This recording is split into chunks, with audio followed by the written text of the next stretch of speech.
Single-season goals is 78. That old record was 57.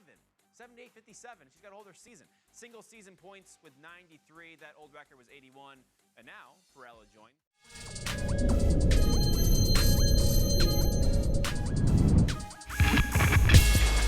Sports Network proud to present the CAA Game of the Week. Tonight we're back in Amherst, Massachusetts at Garber Field with the top seed in the CAA tournament on the line. Number 20 Delaware visits number 15 UMass.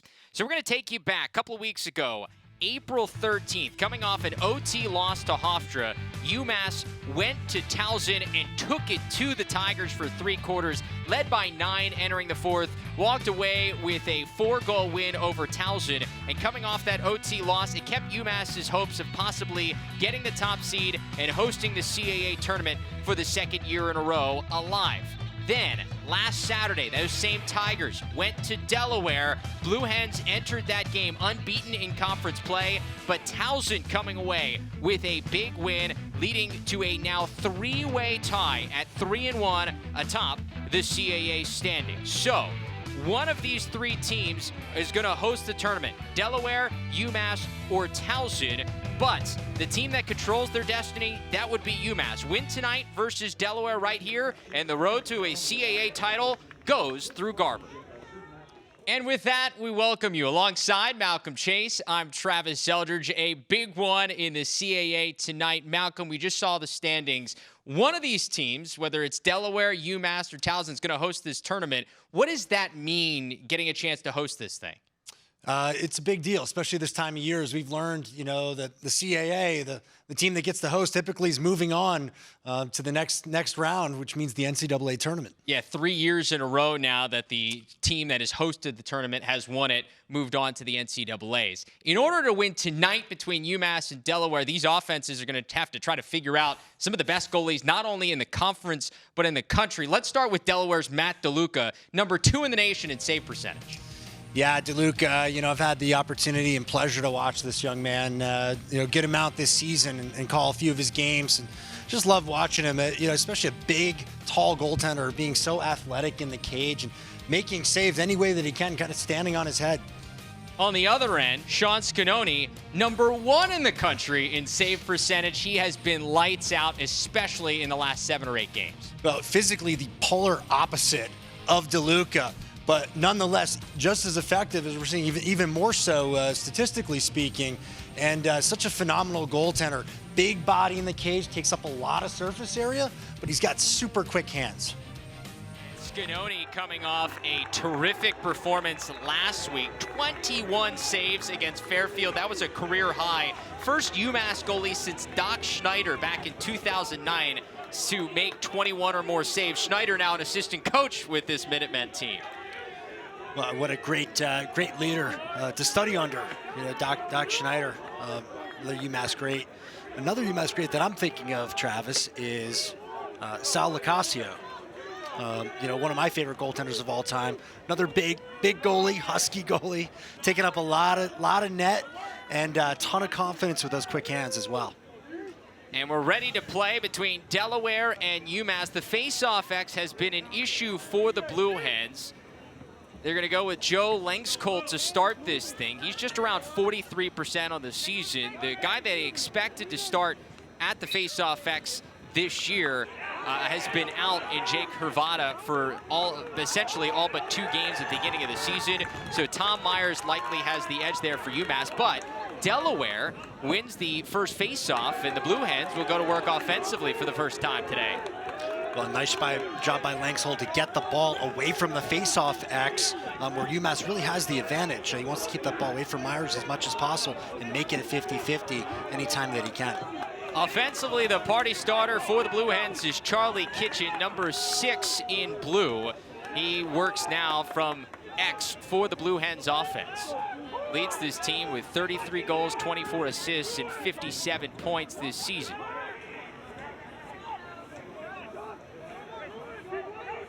Working behind now is Clay Miller, the freshman. He had a step, but doesn't shoot. Instead, holds on to it. Joe Isley stepping down and stopped from Scanoni. And a great outlet pass as UMass has a chance to go in transition. Quickly the other way. Kevin Tobin loses it, and that goes out of bounds. Nice caused turnover by the Blue Hens.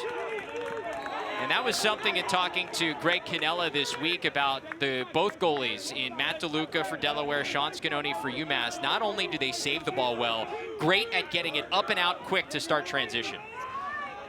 And you think about this game and what that means for both of these teams in terms of getting high-quality looks. 6-on-6 is a lot tougher to score in this game. And a turnover the other way as there's more pressure defense from UMass. It's a UMass team that ranks #1 in the CAA in caused turnovers per game, causing nearly 10 per contest.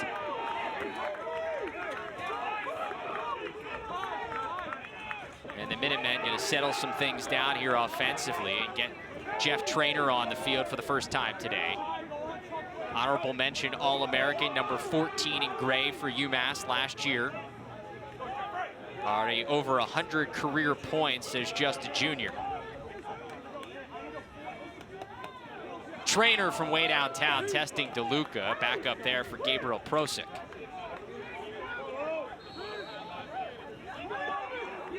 The attack unit once again for UMass, Devin Spencer, Chris Conley, and Gabe Prosick up front.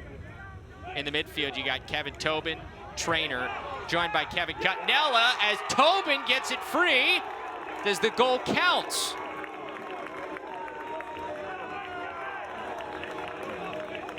Well, we definitely got a flag on the play here. I believe it does. Goal is good for UMass.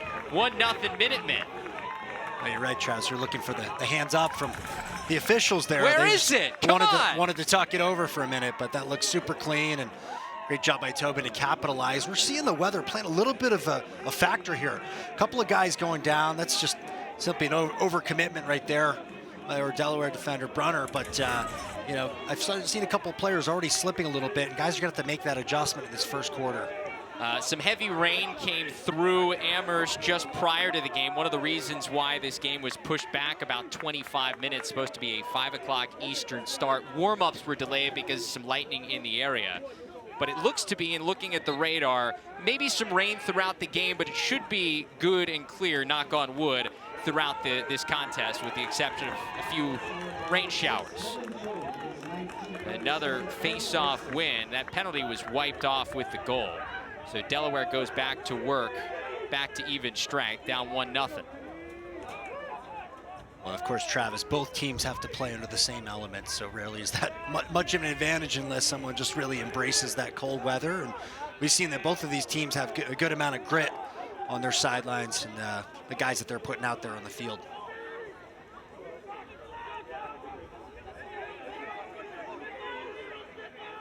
This is George Ward working for Delaware. Swings it back out top to Jackson Finnegan. He had a couple of points against Towson last week in the loss. Senior from Concord, Massachusetts, playing back in his home state.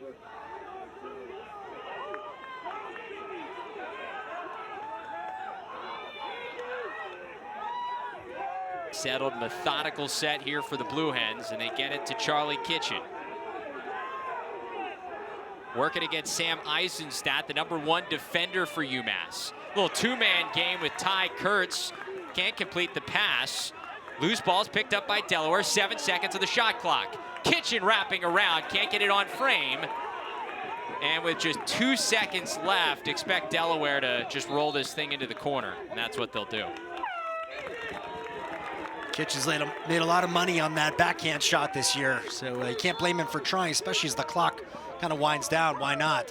But certainly you can tell it's part of the game plan. They're executing that so far pretty well in terms of maintaining and having good lengthy possessions and not letting the UMass Minutemen get a whole lot of heat on the offensive end. UMass team coming in with a 9-4 record, 3-1 in conference. That lone loss, as we mentioned in the open, in overtime to Hofstra. A surprise and a bit of a learning experience for this UMass team. They led that game in the fourth quarter by a couple. They let Hofstra get back into it and ultimately came out with a win. And Nick Roy, how about the junior from Naperville, Illinois? He's on the score sheet in a pretty feat. It's 2-zip Minutemen.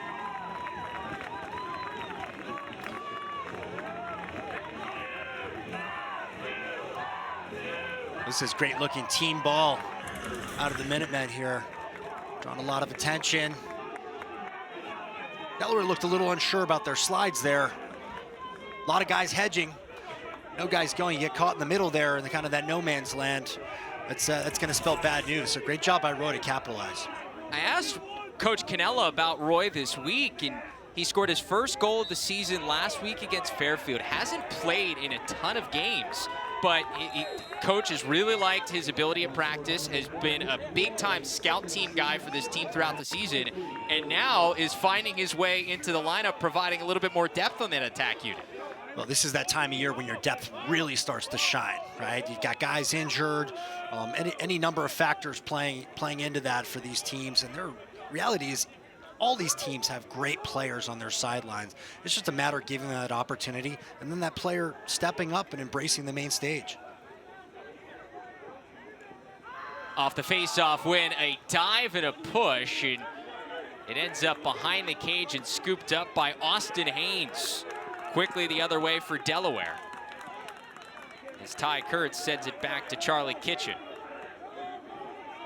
Austin Haynes mirrors some of that transition ability of O'Brien and Paparo. A lot of those great long pulls on the other side. You know, just guys were able to get the ball up and out quickly and create offense for their team.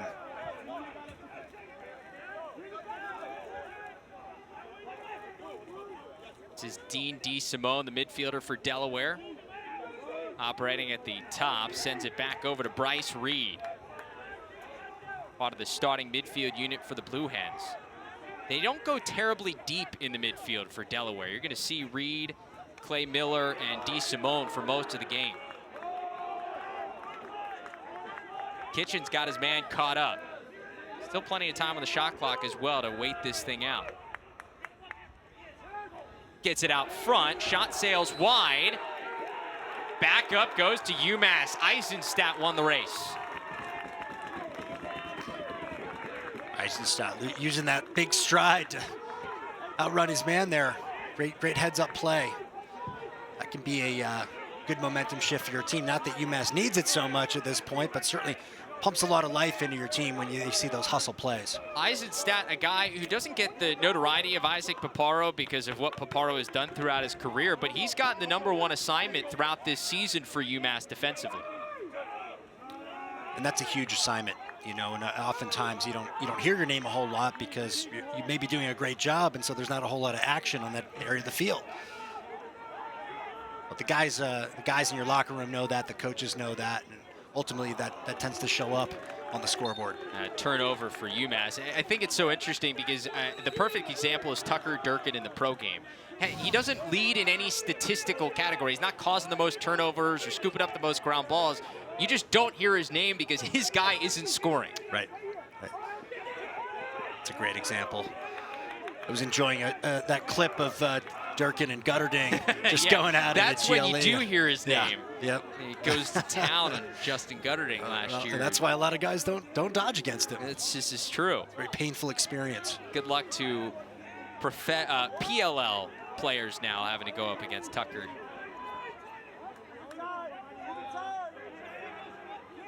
Clay Miller stripped of the ball. Good play there by Billy Philpott. And here comes Isaac Paparo. He's got 9 points on the season. You always have to watch him if you're an opposing defense. On the edge of my seat there, I thought he was going for the lefty. So we're seeing another Delaware player fall into the turf there. Trainer back out front. Bounce shot from Spencer, way too high. Referred to as a butt dodge, right? We're kind of backing in and rocking, and I don't think that favors either team today. I think you want to get a good shift, good hard move, get some momentum. Constantly re-dodging is more favors the defender with these kinds of conditions. Well, substitution game. Here comes Tobin out of the box. Extra pass across. A little wide there from Trainer. Good look.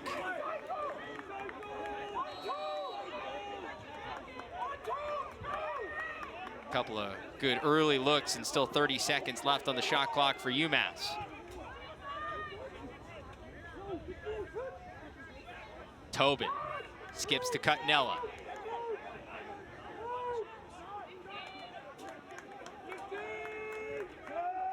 Chris Conley working for Max. Now back out top to Tobin with the short stick matchup. Pretty feed, and Conley finishes. Oh, that was gorgeous. A backdoor cut from Chris Conley. UMass up 3-zip. You see Conley go right over to Tobin to give him a pound there, to thank him for creating that play. Tobin does a nice job just selling out here, going hard underneath and drawing the slide and getting taken down to the turf. And Conley with a beautiful dive, just kind of launching himself north and tucking it back in. What a start to Chris Conley's collegiate career. He has a point in every game he's played, now as a sophomore. That's now 59 points this season, coming off a game against Fairfield where he put up 8 points, including a career best 6 assists last week. And Tommy Myers wins a faceoff. And this is the danger for Delaware. If UMass can win a bunch of faceoffs, keep getting possessions and cash in, then this goes downhill pretty quickly. Yeah, I agree. They've got to reset every time, you know, whether it's a goal for or a goal against. They've got to think about that specific moment of the game and treating it as its own individual battle, because it does matter that much.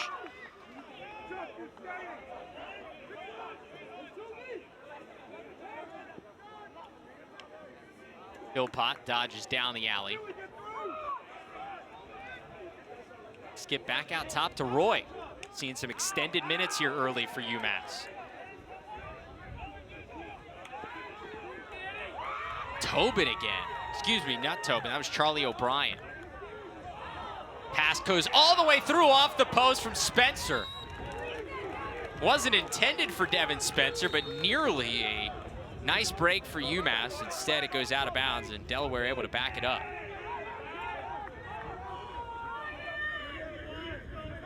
Get another look at this. Intended for Prosic there on the near side. Matt DeLuca, goalie's best friend, the post, right? Yeah, that's right. Well, and that's the best way to beat a goalie.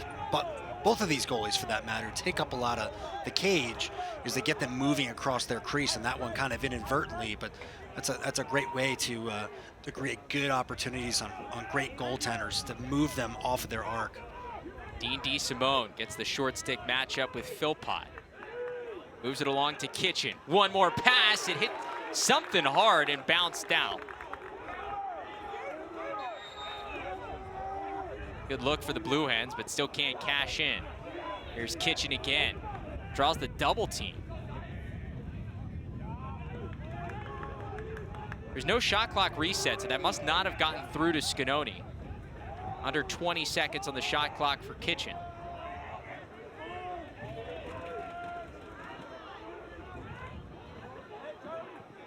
Pass all the way on top, and finally Delaware cashes in. Clay Miller from downtown.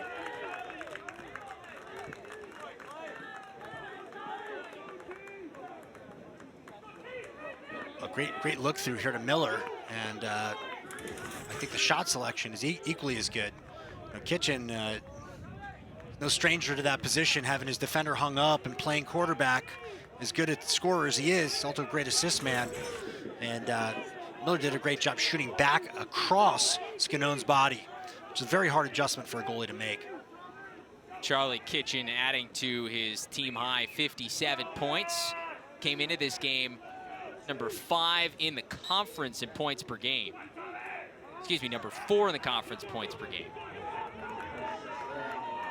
But Myers wins the faceoff. Got to get out a little bit of trouble, and he does.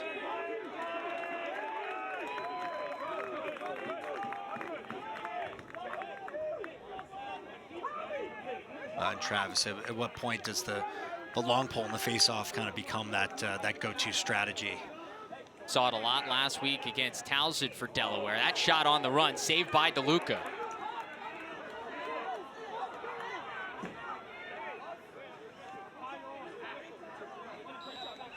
Ball goes out of bounds and goes to Delaware. You get the feeling on a lot of those saves for DeLuca with the face-off edge going toward UMass. It's going to be important for Delaware to win some of these ground ball battles. A big hit And there's the flag down. So we've got a delayed penalty coming for the Blue Hens. Chance for an extra possession.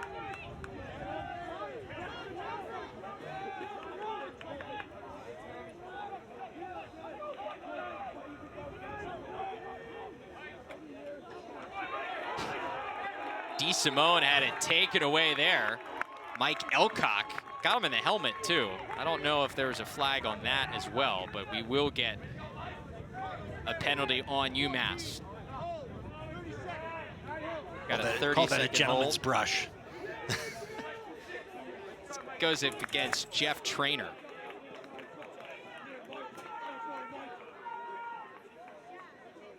And yeah, he was going for the over-the-head check. Maybe aggressive, a little aggressive for the offensive midfielder. Oh, these UMass guys, you know, they're no stranger to the weight room. I mean, these guys get after. They're gritty, blue-collar kind of team, and they like to play some physical ball. First man up for the Blue Hens of the night. Kitchen from up top, stopped by Scanoni, resets the shot clock. Still a few more seconds on the man up.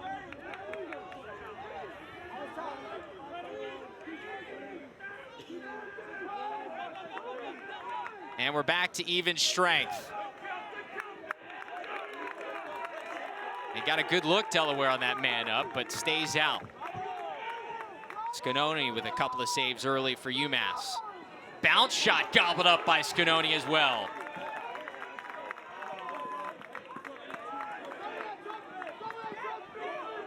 That's so key for both of these goalies. When you get some early stops, the momentum just seems to build confidence-wise. For sure. Interesting, though, the last couple of skip bouncers on both ends of the field. Neither goalie could control the rebound, which speaks a little bit to the wetness. So it's not a bad day to shoot some low bouncers. They have some irregular bounces these guys aren't used to. You know, DeLuca, for one, on that last save, he's usually used to scooping those up and turning those into fast breaks. Scanoni, great job just eating shots on the other end. About a 15-second differential between the shot clock and the game clock here down the stretch of the first quarter. So UMass can hold for one good shot. It would give Delaware a little bit of time in the back end no matter what happens.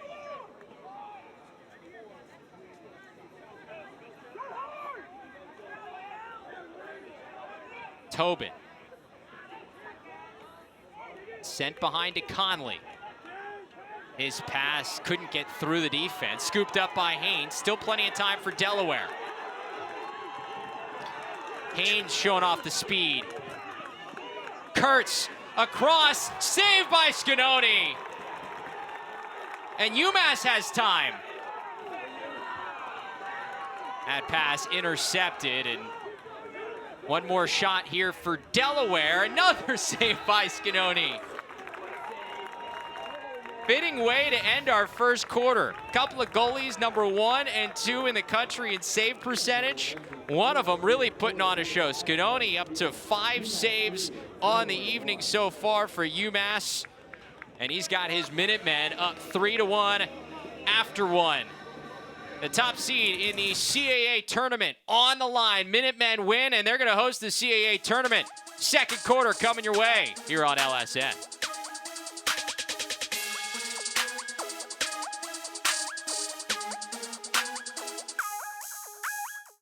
A lot of action there to end the first quarter out in Amherst. Tom Eschen here in the LSN studios. As you saw, UMass leading 3-1. Let's move on to another big game this weekend here on LSN. One of the hottest teams in the nation, Penn, taking on Vermont in the IMLCA game of the week here on LSN this Saturday. A non-conference game to finish the season for two teams looking to go into their conference tournaments really on a high note. This game, a neutral site game in Wilton, Connecticut. Penn's won 8 games in a row after dropping their first 3 of the season. They won the Ivy League regular season title for the first time since 1988. They're 5th in program history. They're 4th right now in the IL media poll. Yeah, I don't think there's been one moment when there was a seismic shift. It's really been more gradual and a slow build of confidence and a steady improvement in some of the little things we've been doing. But clearly, you know, winning at Cornell by a goal, kind of a last-second shot, and then obviously the very last second of regulation with Tyler Dunn against Yale. Those two were pretty big. moments, but I think by and large it's been kind of a steady uphill climb, if you will, to go through, from Villanova and St. Joe's, and then through our regular season Ivy League game. That, of course, head coach of Penn, Mike Murphy. The IMLCA Game of the Week right here on Lax Sports Network tomorrow, Saturday, 1 p.m. Eastern from Wilton, Connecticut. Watch it for free, laxsportsnetwork.com or the LSN app. But for now, let's get you back out to Amherst for the second quarter.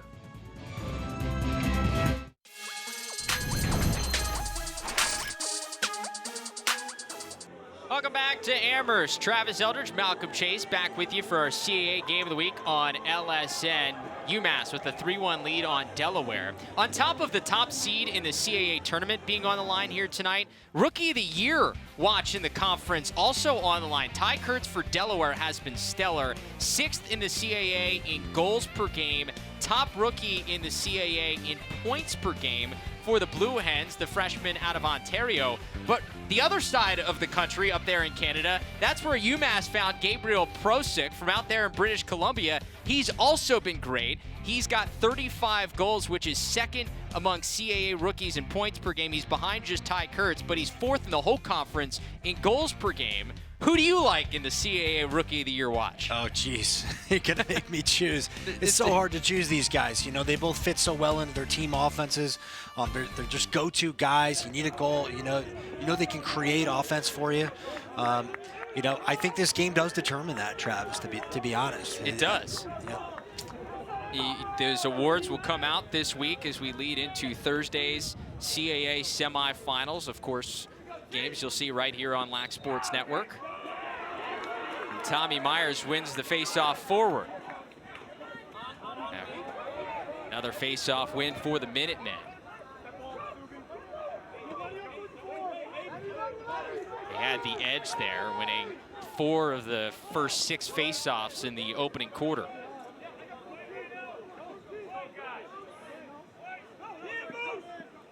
So interesting with Kurtz and Prosick, both guys who didn't play a ton of field lacrosse throughout their younger years, playing a ton of box, and have been able to develop and transition those skills to the field game very easily. It's really just a matter of time. I played with a lot of Canadians in my career. Guys who'd never played field lacrosse. Kevin Cutnella gets free, ends up in the crease, and that'll be a violation. Delaware has such a great legacy of Canadians, starting with John Grant Jr. Had likes of Jordan Hall, Curtis Dixon. Get another look at that Cutnella dive.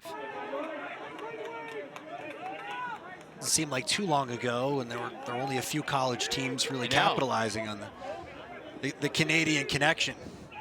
And now it seems like every team at least has a couple of Canadians.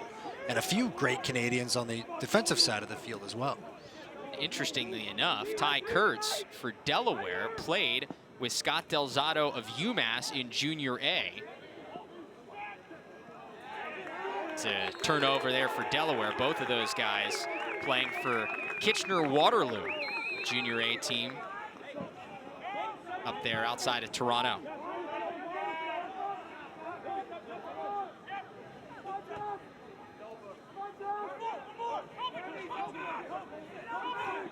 UMass able to get it over the midfield stripe in plenty of time and get the clear. Tobin had a step there, takes a shot and finishes. Some high heat from Kevin Tobin.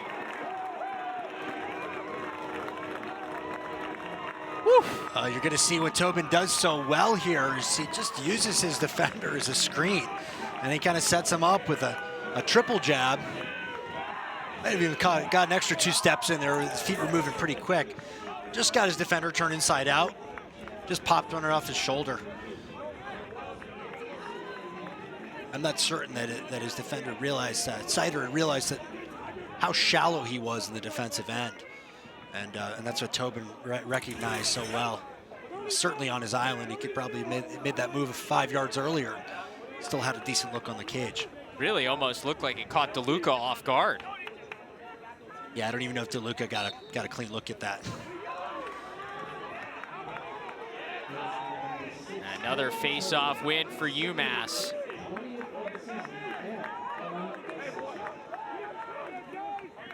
Now 5 of 7 on faceoffs for Tom Myers for the Minutemen.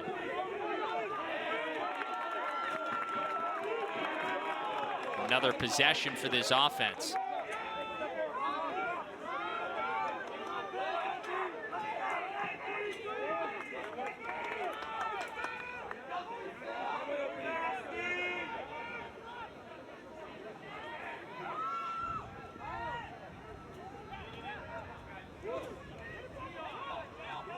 Devin Spencer moves it along to Billy Philpott. Philpott on the run, shot sails wide. Remember, you can start your lacrosse Saturdays with LSN College Central here on LSN, beginning 11:30 a.m. Eastern every week. We get you ready for the biggest games of the weekend from around the country. Don't let your game day start without LSN College Central, only on LAC Sports Network. We'll get you all set for the other CAA games as DeLuca makes a nice stop starting tomorrow morning. Depending on what happens here, of course, will determine what that Towson-Drexel game means for the conference standings. UMass wins no matter what happens tomorrow. UMass will be the top seed. If Delaware wins here tonight, then Towson will have a chance to host with a win tomorrow over Drexel. Delaware, their only way to host is a win tonight, and they also would need Drexel to beat Towson tomorrow. That is because of the head-to-head loss to the Tigers last week. DeSimone, flip pass, shot sails just a little high from Bryce Reed. Well, Travis, I'd say with the parity amongst the top teams in this conference, that's certainly possible. Yeah, that Drexel team has the offense that can compete with anybody in the country. Get Varian, Bowering, King up front there. Shot and a score. It's another one for Clay Miller.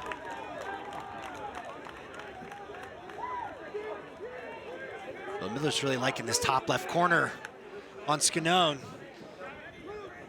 So just another great job.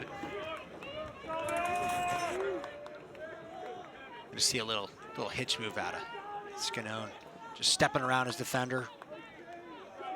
Not that much unlike the shot we saw on the other side of the field. Different field position, but again, using that approaching defender as a partial screen, which is a great strategy. We have two great goaltenders that you're shooting on.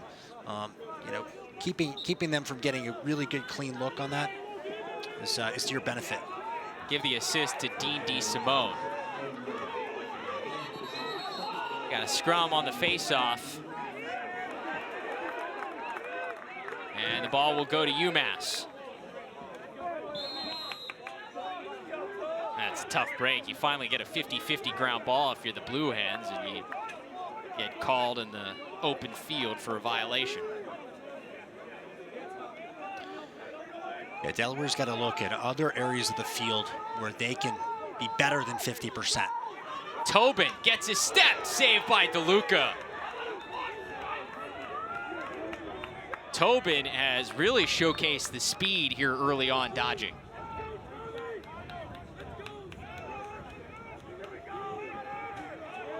Yeah, UMass is not afraid to challenge you north-south, running straight downhill, and force you to slide. Trainer gets pulled down.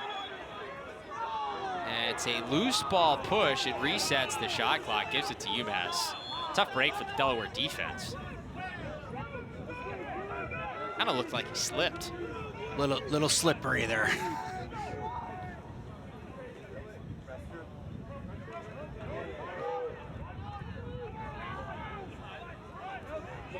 Here's Kevin Cuttinella.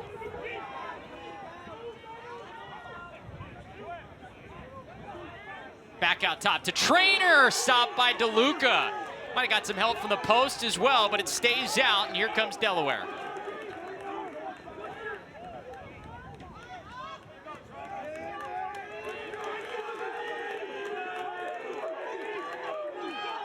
See if the Blue Hens can string a couple of goals together.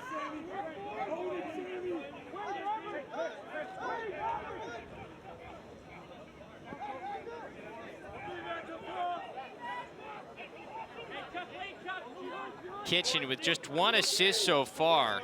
He's got 5 or more points in 4 of his last 5 games. It's been the key for this Blue Hens offense. A lot of other contributors, but Kitchen's the party starter. Ball comes all the way through to Reed. Another stop by Scanoni.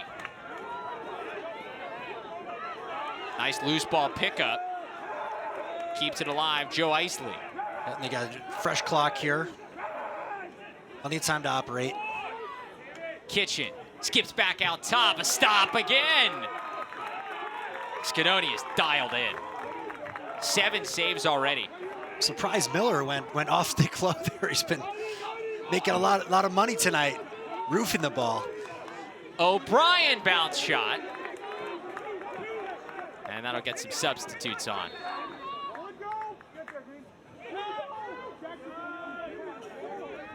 You mentioned in the open, one of the reasons this game is so important for both these teams, but especially UMass in controlling their own destiny. Last 3 CAA tournament champions have hosted the tournament. Towson for 2 straight years in 2016 and 2017, and then UMass last season. Delaware, UMass, Towson all tied at 3-1 atop the standings, but because of head-to-head scenarios, UMass really in control of their own destiny. Does that speak to the quality of fans in the CAA? Yeah, hey, look, Garber Field is not an easy place to come and play. No, it is not. On a nice day, that hill is covered with angry college students. Skip pass across, Spencer just a little off. That was a great look from Trainer.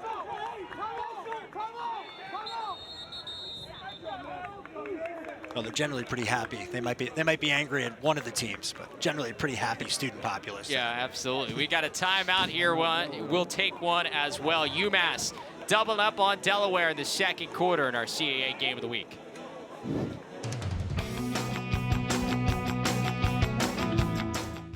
Tom Eschen here in the LSN studios. The game you're watching right now, the most important CAA game to wrap up the regular season when it comes to finding out who's going to host. But the rest of the matchups later tonight and tomorrow mean a lot, too, for some different reasons, and the similar reasons as well. At 7 tonight, Hofstra taking on Fairfield. Doesn't mean much other than pride for those 2 programs eliminated from the CAA tournament, but looking to finish their seasons on a high note. Towson Drexel's a pretty big game, especially when it comes to seeding. There could be a log jam of 3-2 teams. If Drexel beats Towson, tiebreakers. No matter what happens tonight, as you know, a win tonight UMass hosts if they win. But if they lose, the possibilities, they're endless. We'll know for sure who will play, who, where, when, and why next weekend. And you'll see those games for both the men and the women right here on LaxSportsNetwork.com and the LSN app. So we'll see how the rest of this game shakes out to determine some of those things. But that's all from the studio. Let's get back to Travis and Malcolm in Amherst. Welcome back to Garber Field. UMass looking to win this game against Delaware, secure the top seed in the CAA tournament and the chance to host the tournament starting on Thursday with the semifinals. Sean Scanoni, we talked about him in the open. We've talked about him for the first quarter and a half. You can't say enough about this kid in goal. Number 1 in the nation in save percentage, number 2 in the country in goals against average, and he's been stellar so far. Yeah, right there you see Scanoni just seeing the ball so well off the turf. Just doing a great job. Just moving so well. I'm so impressed with how well he moves. A man of his stature.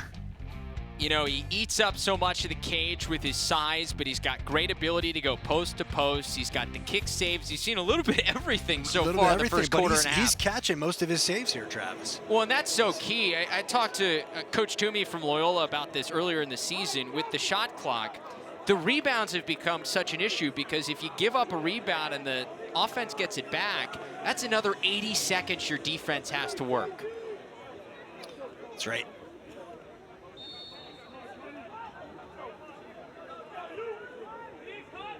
Sean Scanoni with 7 saves so far in this one. But UMass at work at the other end. Chris Conley back out to Tobin. Already got 3 points tonight with a couple of goals and an assist. And the fans wanted a flag, and they get it. Here's the home field advantage. The Garber Gorillas.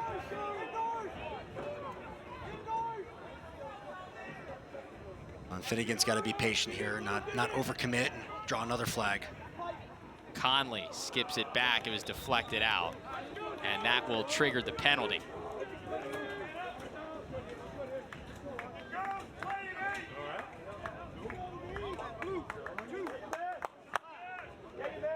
And they get Finnegan there on the slash. It's a 1-minute penalty for Delaware.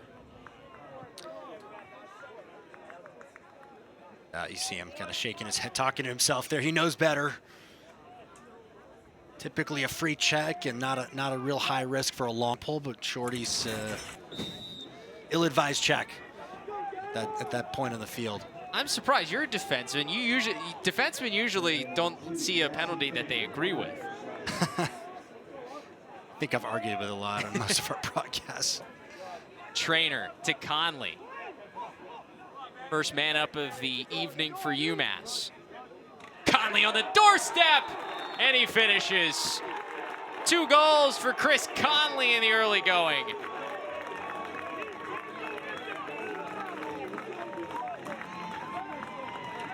This is plenty of time for Conley to finish. He's finished in much tighter windows than this. This is fairly routine for him. Positions himself just right on the backside of the cage. All Tobin has to do is just draw that defender a little bit to that right side of the cage. Make it easy for Conley. How about Kevin Tobin? Conley now with a couple of goals, but Tobin now 2 goals and 2 assists. 4 points already in his first half. Nice start for the sophomore from Reading, Massachusetts. Delaware finally able to get a face-off win. Joe Lankscold wins it to himself. And Charlie Kitchen going to settle things down for the Blue Hens. It's a very clean win for Lankscold, and he did a good job of taking care of the ball. They really have to value those possessions, all possessions, but certainly the ones where the face-offs, where they can level the playing field a little bit. I haven't seen a lot of involvement from Ty Kurtz, number 82 in blue. Beginning of this possession was being marked by Isaac Paparo, the All-American. So difficult for anybody that plays this UMass defense because you've got Eisenstadt on the number 1 guy and then Paparo on the number 2. That shot got through. Scanoni somehow kept it out. A flag down, so a free possession for Delaware. Kitchen backs his man down. The wraparound shot goes. And a little dance from Charlie Kitchen. Well, I've seen a lot of celebrations out of Kitchen this year. I haven't seen that one yet. That's the kitchen chicken. I don't know what you call that. I like that. But he does a great job at just kind of, honestly, like Eisenstadt was just a little complacent there. He needs to keep playing that play, whether there's a flag or not. I want to see him get into Kitchen here, and Kitchen senses that he's not really bodying up at that crucial part of the field on GLE. Another great look at the kitchen chicken there. That's what he does so well, especially in those flag down situations where he just kind of has free reign and he can freestyle a little bit and go right at his defender. Not that he's afraid to do that, but certainly when it could turn into a turnover, he's less apt to take those big chances, and he does really well in those situations.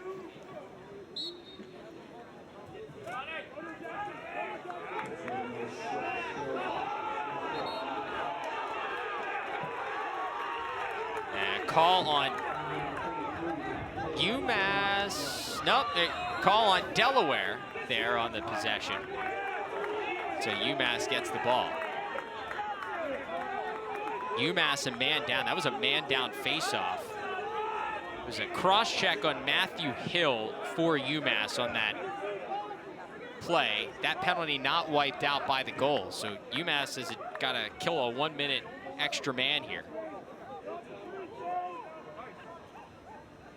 But huge to get that call on the faceoff to get possession.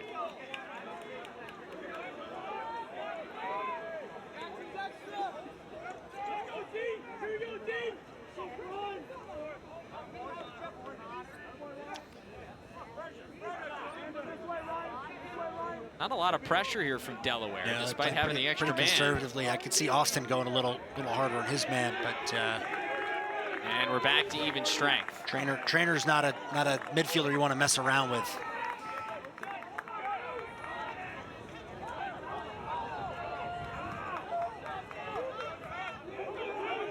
Tobin sends it over to Philpott, spins, leveled, and Finnegan comes up with the ground ball. He tripped over his own feet, or they're going to get, there's the trip, so another flag on UMass. And another delayed penalty coming here as Delaware gets another free possession. Nice job by Finnegan to collect that ball, that loose ball initially, and maintain his balance and then draw the flag. You just saw Kitchen cash in on that delayed penalty situation. I put the ball right back in his stick in this situation. Let him go. It's a big opportunity to cut this back to a one-goal game. Reed sends it over, shot high. And that will trigger the penalty. You see Miller shooting high again. He's had some success early, a couple of goals. Well, he did. You know, that's like you've already called me out. I am a defenseman at heart, so I know that good shooters, I certainly don't, but I know that good shooters who know how to put the ball in certain places will, you know, change up their shot selection to keep goalies guessing. Yeah, and there's Billy Philpott. Got to stick in the legs of Finnegan there on the ground ball situation. 30-second pushing penalty. Reed had a good look in front.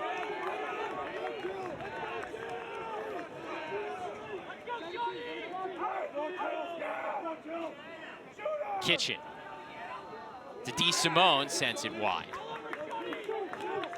Still 10 seconds left on the 30-second man up.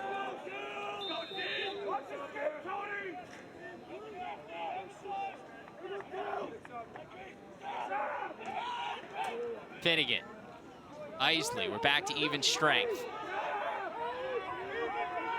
Finnegan from way downtown. Jackson Finnegan's 4th goal of the season, and the Blue Hens are back within one.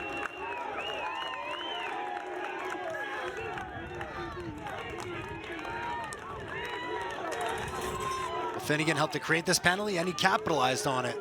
And right here, he does a nice job at stepping into that open space before UMass can recover and O'Brien can get back in the hole and the team can match up. They're still in a man-down look, despite the penalty actually being even. We still got the player recovering from the midfield.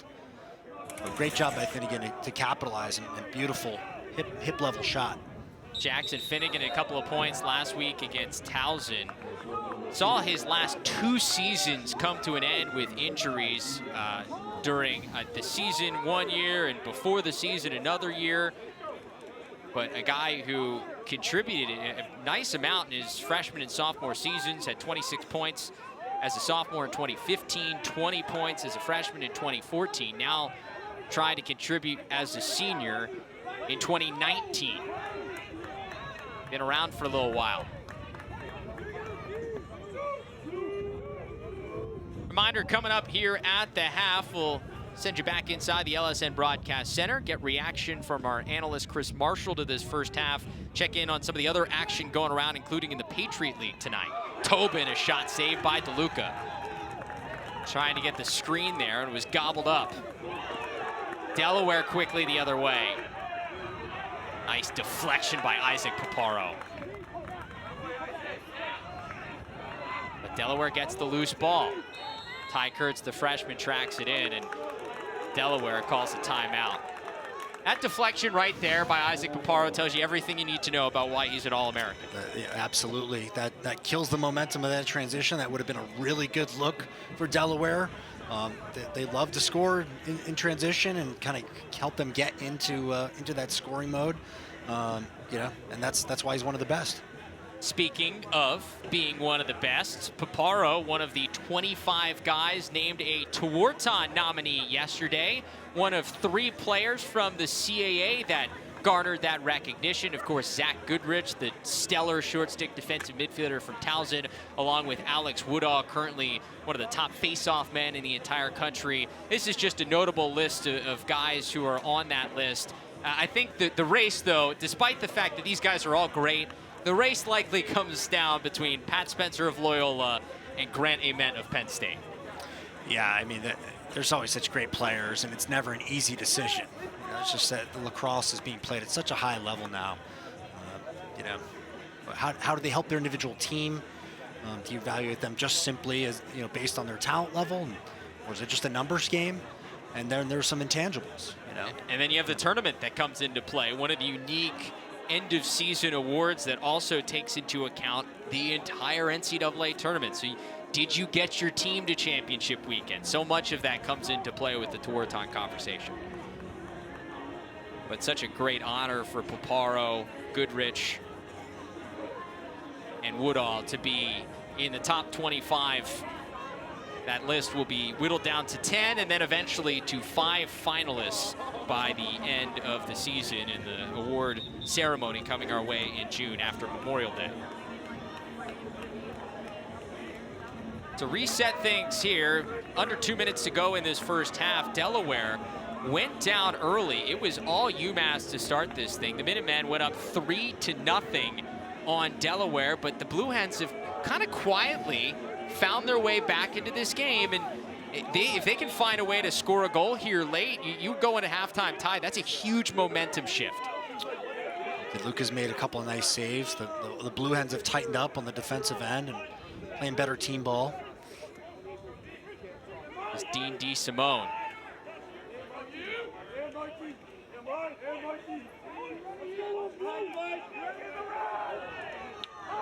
Charlie Kitchen, once again working for Max. Draws the double, and nice takeaway by UMass. It's Elcock.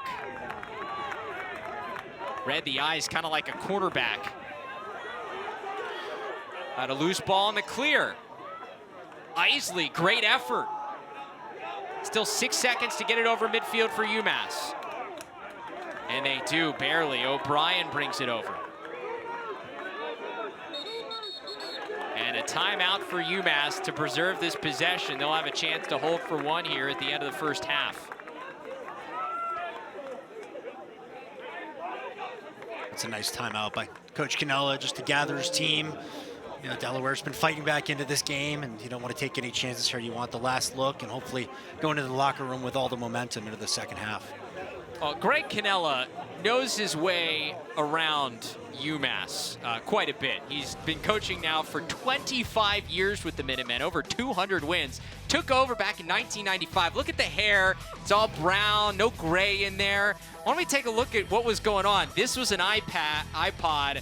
You got the smartphone, the Nokia. They didn't have flip phones back then. Google wasn't a thing.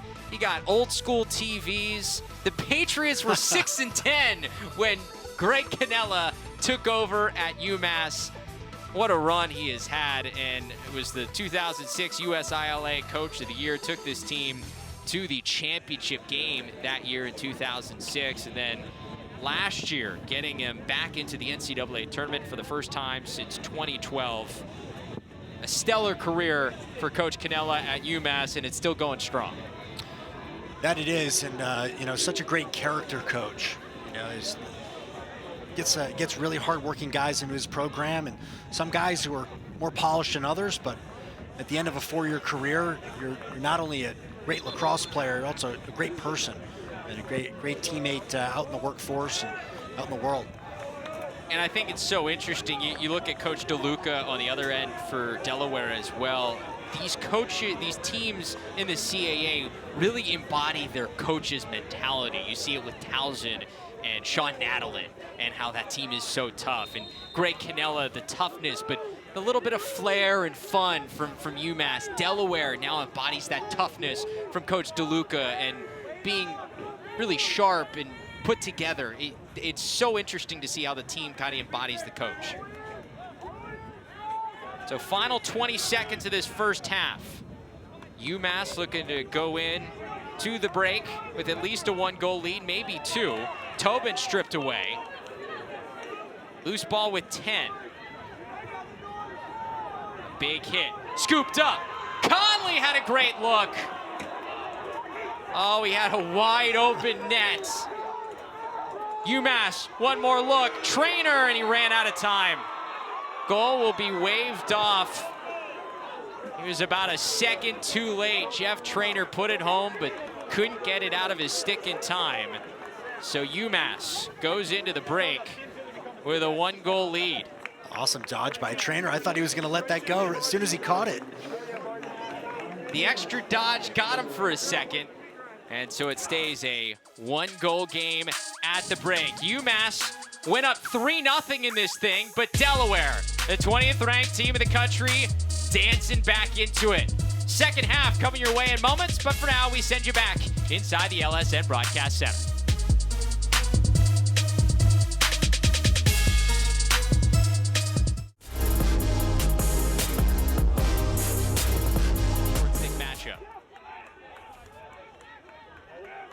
Pretty feed, and Conley finishes. Oh, that was gorgeous. A backdoor cut from Chris Conley. UMass up 3-0.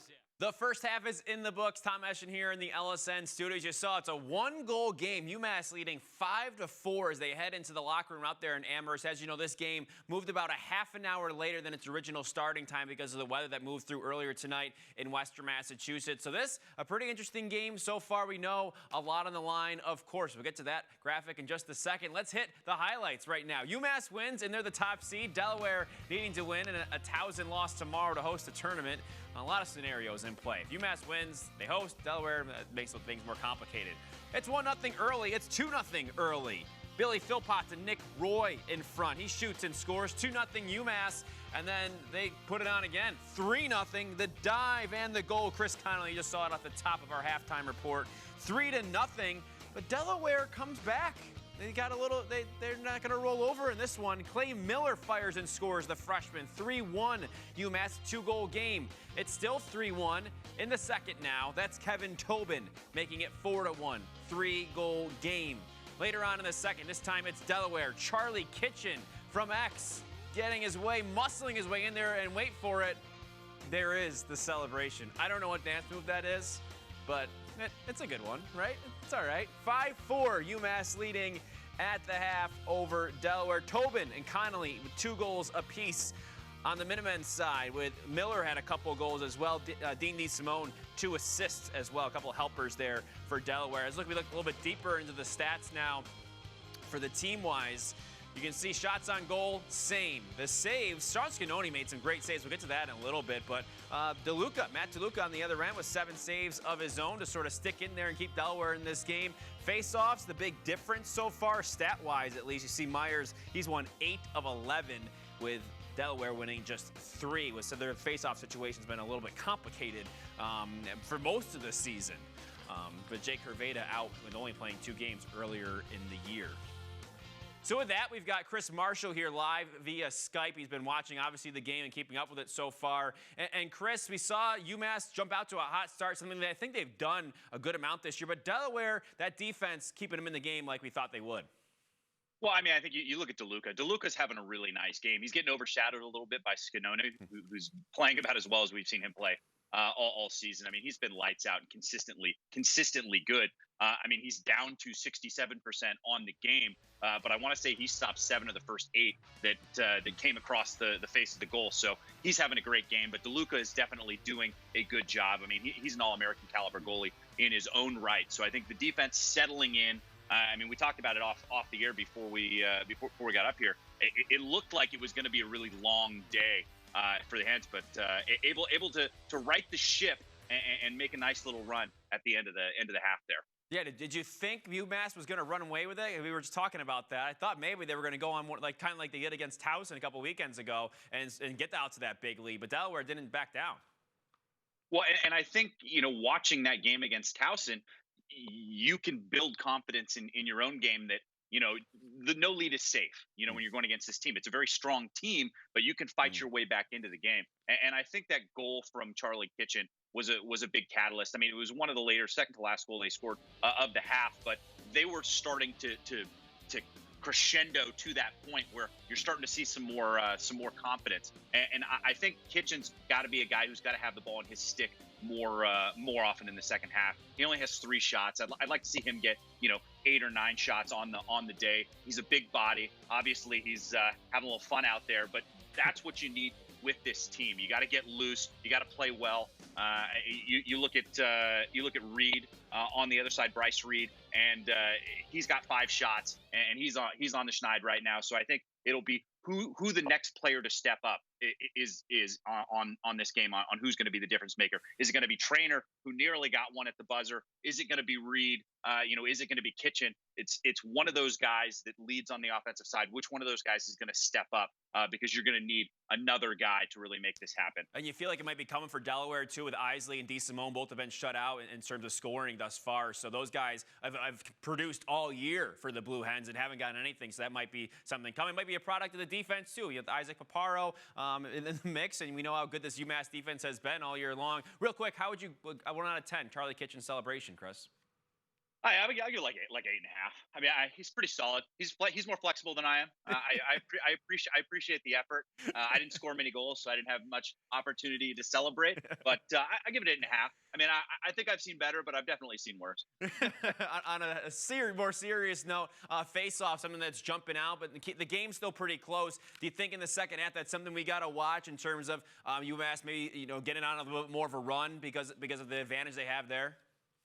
I think there's certainly a possibility for that. I mean, if you go out there and you only win 3 out of the 11 faceoffs, you put yourself in a tough spot. What I will say is they've been able to get shots. They've got 19 shots versus UMass's 20. They both have 12 on the cage, so they're generating offense despite the fact that they're not getting a ton of possession. I think the thing to watch in the second half, if UMass is able to continue to dominate at the faceoff X with Myers, is whether or not the defense is going to get tired. Because once they start getting in, you see on that last goal right there, once they start getting inside of 10 yards, then they're a team that can score in bunches. If the defense can maintain that 10 to 11 yard bubble, then they give DeLuca a really good opportunity to be successful. From out there, he should save just about everything. Yeah, I did Delaware's game against St. Joseph's earlier in the season, and Taylor Ray, the St. Joe's coach, said that's what they had to do to get to DeLuca is get close. So you're exactly right, and they hit the nail on the head there, Chris, is how these coaches sort of approach these great goalies that we've seen in the CAA thus far this season. As we head to the second half now, just thinking about the mentality of these teams, do you think UMass going there and winning it last year is a little bit of the advantage here mindset-wise, knowing what's on the line in this game? Well, certainly, and knowing that they control their own destiny, I think is another huge key. If I'm Coach Cannell, I'm telling these guys at halftime, it's like, how many more games do you want to play at home? I mean, you look at these seniors like Scanoni, this is an opportunity for you to get a couple more and give yourself a really good opportunity to get into the postseason. I think this is a team that is good enough.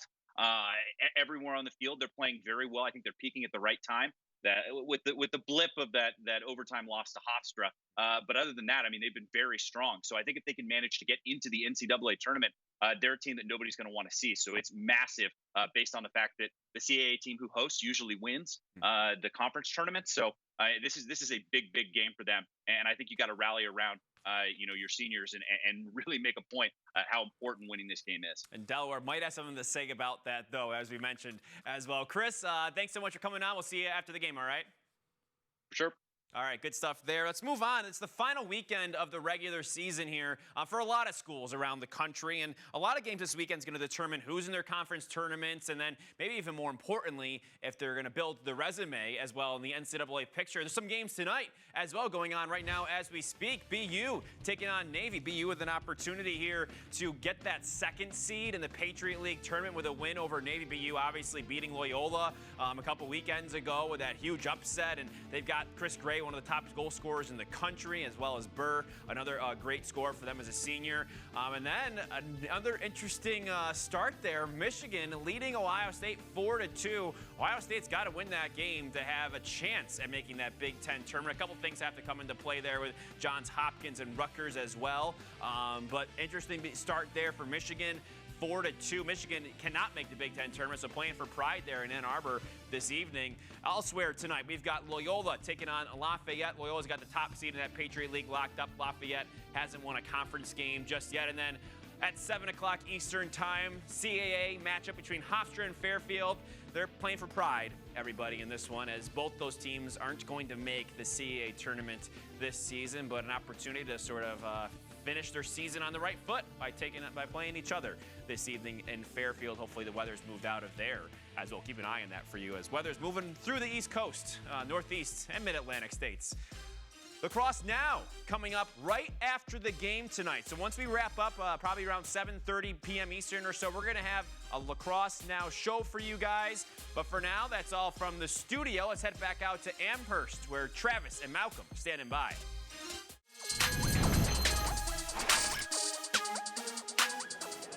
Welcome back to the CAA Game of the Week. The top seed in the CAA tournament on the line tonight. Number 15, UMass, with a 1-goal lead over number 20, Delaware, as we get ready to start the second half. Taking a look back at the first half, it started with UMass scoring 3 straight, but the Blue Hens at the end of the first quarter and throughout the second found their way back in this thing. Yeah, you see Kitchen there doing what he does well, scoring goals and making moves. And then Finnegan, those are 2 opportunities that came out of either a pre-flag or after a flag and then penalty situation. And then UMass were able to keep the Blue Hens at bay by 1. A great first half from Kevin Tobin. He had a couple of goals and 2 assists. As you see Tobin here sneaking some high heat by Matt DeLuca in goal. But the goalies, we came into this game talking about the stellar goalie play. Both really good so far in this first half. Matt DeLuca, 7 saves with the 5 goals against for Delaware. Scanoni made 8 stops in that first half, giving up just the 4 goals. That will continue to be the storyline. The guys coming into this game ranked 1 and 2 in the nation in save percentage. Yeah, it's for sure. And in order to beat these goalies, I think you've got two different keys for each team. On the Blue Hens side, I think Delaware really needs to start moving the ball around and playing more of a half-court basketball style. Have full possessions, try to retain possession as much as possible. Even the score as much as they can at the X. They're going to do their best. And UMass has to get back to that north-south dodging game, really just running it down their throats and forcing Delaware to slide. UMass won 8 of the 11 faceoffs in the first half. A huge edge toward Tom Myers and the Minutemen, but the Blue Hens win the opening face-off here in the second half. That happens every week. Travis Eldridge, Malcolm Chase here with your CAA Game of the Week. As we've mentioned throughout the broadcast, Delaware, UMass, Towson, all tied at 3-1 atop the CAA standings. This the final week of the regular season. UMass wins tonight. They will be the top seed. They'll host the CAA tournament. If Delaware wins, then it depends on what happens between Towson and Drexel tomorrow. Delaware would need Towson to lose to Drexel if they want to host the tournament. The Tigers, if UMass would lose tonight, would host the tournament with a win tomorrow against the Dragons. So a lot still to be figured out in the CAA tournament standings. This is Charlie Kitchen, a goal and an assist in the first half for the Blue Hens. Leads this team in goals, assists, and points this year. Little 2-man game with Ty Kurtz. Freshman moves it back out top. Down low to Isley, stopped by Scanoni. DeSimone back to Isley, another stop by Scanoni. We got a fresh shot clock, and Kitchen goes back to work. A couple of huge saves early for the All-American candidate. Nice job by Kitchen, kind of settling it down here. Don't want to get drawn into that chaos too much, especially where they have that full shot clock. And as we were discussing. Isley sneaks one by. Excuse me, it's Clay Miller. A hat trick for Clay Miller. And finally able to solve Scanoni here to start the second half. Well, this starts with Kitchen being patient, which, I think he's really developed patience over the course of the season. Maybe earlier on in the season, he would have gone right to the cage after those 2 rebounds and backs it out, plays quarterback. Does a great job at finding Miller over the top there. Miller just did a great job at shooting from different areas of the field. And just like that, we are all tied up for the first time tonight. UMass took a 3-0 lead in the first quarter. This is the first time Delaware has tied it up. But a face-off win here for UMass. And a chance to answer the Blue Hens' run. I was just going to say to you, Travis, what a great opportunity for Delaware. If they could squeak out that face-off win and maybe grab the mojo here at Garber Field for a few minutes. But a good defensive stand will do that for them as well.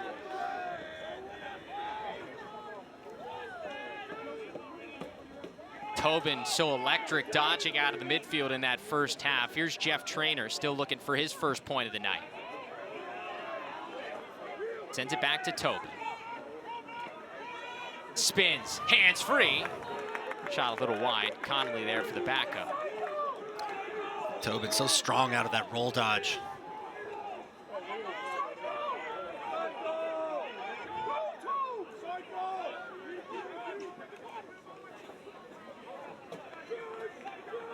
Showcasing that quickness and speed. Gets it along to Cutnella, swims, taken away, and scooped up by Haynes.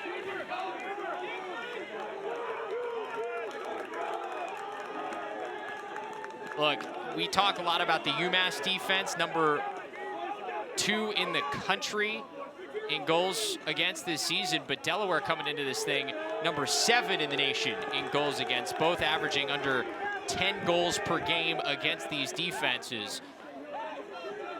And Delaware is showing you why they've been one of the top goal defenses in the country all year. Sure, they've got some great personnel down there with Haynes and Strasner and Grant.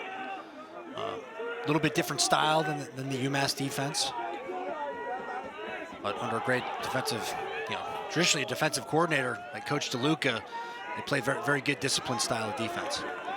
Ball was deflected and goes out of bounds off of UMass, stays with Delaware. Just 30 seconds left on the shot clock.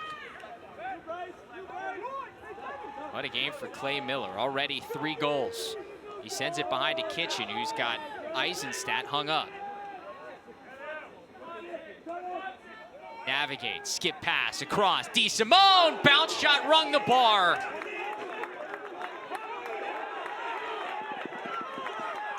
And Traynor scoops up the loose ball and a transition chance for Isaac Paparo. Skip pass, I don't know if that was deflected. It was, it'll stay with UMass. Well, that shot by DeSimone was cooking off the turf there. And a millimeter south, and that thing would have broken the bar. Off the post, then bangs off the turf and just ends up in the stick of Traynor. Delaware still looking for their first lead tonight. Blue Hens already with 10 wins this season. First 10-win season since 2011. They won the CAA tournament that year. O'Brien, nice scoop. And he gets it to go. Charlie O'Brien answers for UMass.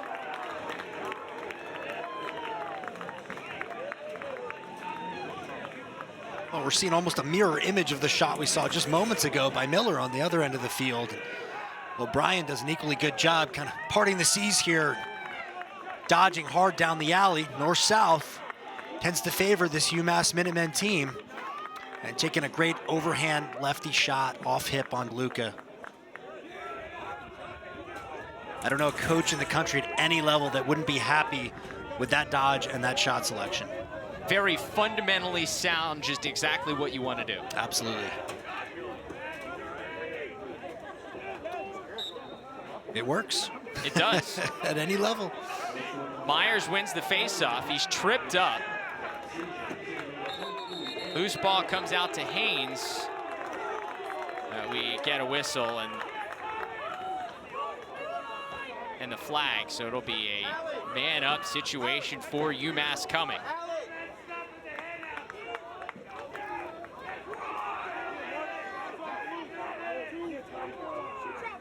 It's a tough break for Joe Linkskold because he just got his stick in the wrong spot. Right.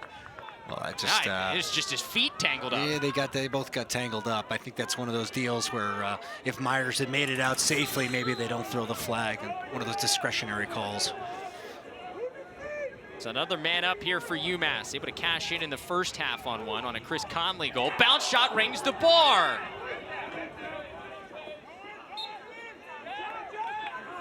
Devin Spencer lets it go out for the backup. A 1-minute penalty. Gabe Prosick, he's been quiet tonight. The run out stays with UMass. Both freshmen, the stellar guys on either side. Ty Kurtz for Delaware, Gabe Prosick for UMass have been quiet throughout the first 2.5 quarters. Prosick, though, leads this team with 8 man-up goals on the season. He's been deadly on the extra man. Great ball movement. Finds Kevin Tobin there on the doorstep. Yeah, good look, but off.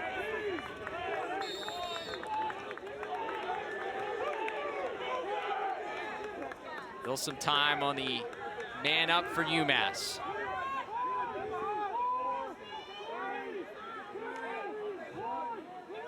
Tobin, skip pass back out top, Spencer! The California kid puts UMass back up 2. This is such a great sense of urgency by the Minutemen here, understanding that the penalty clock is winding down and getting the ball into motion quickly out of this extra man offensive set. Good no-look pass by Trainer as well to find Spencer right in the middle. And Spencer, again, great shot selection. The big man just going off stick hip.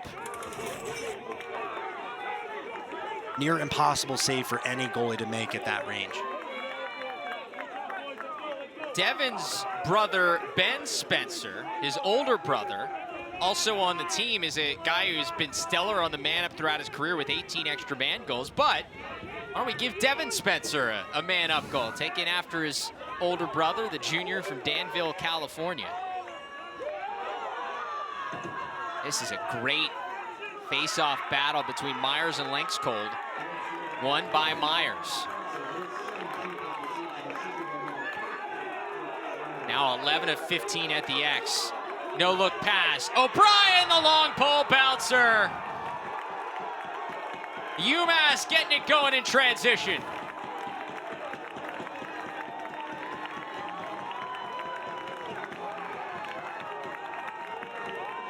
Well, Travis, you know I appreciate this goal as much as any goal we've seen tonight. Awesome job, UMass, just creating transition. They're loving this no-look pass here. Trained on that previous play, and now O'Brien looking through the defense and finding O'Brien, who does such a good job at being an offensive threat, whether he's actually going to score or assist on a goal. He does a good job at occupying his man. Here he's capitalizing. He's shooting this awesome high bouncer off the turf. More bounce shots than I've seen in recent history in this game, or in the first, couple of quarters here and a half. First goal of the season for Dan O'Brien, getting the pass from Charlie O'Brien. Those two not related. One's from Massachusetts, one's from New York. But the O'Brien connection, good to give UMass a 3-goal advantage.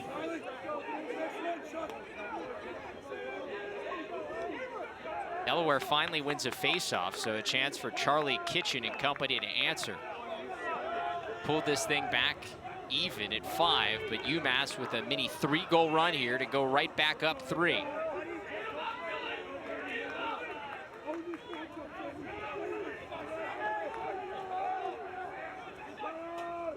Kitchen with just a goal and an assist tonight, relatively quiet for his standards.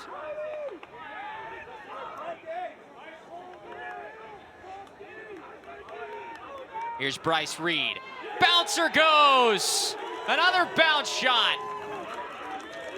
And Delaware pulls back within 2. Bringing the bounce shot back. Travis, this one takes a look. We're going to look at the replay here, and takes sort of a funny hop on Scanone here. He looked a little frustrated. I think he saw the ball pretty well. And this one kind of squeaks inside there. Looks like it might have caught a little piece and just changed its trajectory on the way back up to the cage. Goes near side pipe for that one. 29th point of the season for Bryce Reed, the junior from West Grove, Pennsylvania.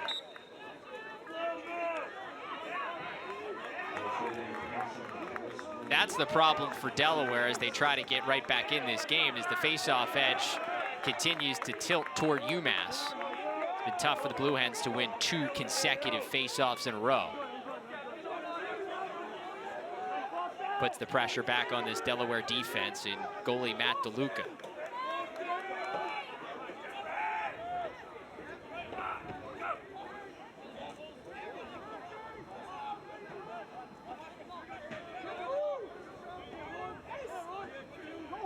It's Nick Roy back in there, number 1 in gray for UMass.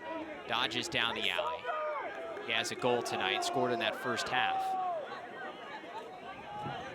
Travis, we can hear the coaching staff from UMass yelling at their midfielders to go hard. They want those hard north-south dodges, get the Delaware defense moving so they can start to create those seams.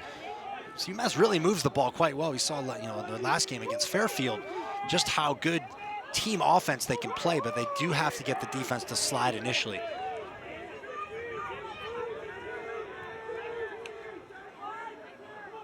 Sent behind to Prosic. Trainer sawn the whole way by DeLuca. DeLuca tracked that one nicely. The trainer almost had too much time to let that go, and that ultimately means more time for DeLuca to track the ball. 8 saves tonight for Matt DeLuca.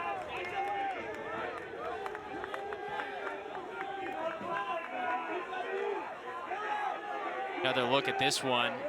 Bottom right of your screen. Got his man to slip, Trainer did. But it also got rid of the screen. Right. Skip pass across. And a crease violation on the Blue Hens. I think Ty Kurtz stepped in the crease. As we got a couple of raindrops coming down. It rained a lot before the game. The game was delayed about 25 minutes or so because some lightning in the area, which delayed warm-ups. And we expected as we get towards 7 o'clock Eastern time for some more rain to come through. Something to be interesting to watch. The turf has been quite slick throughout the night.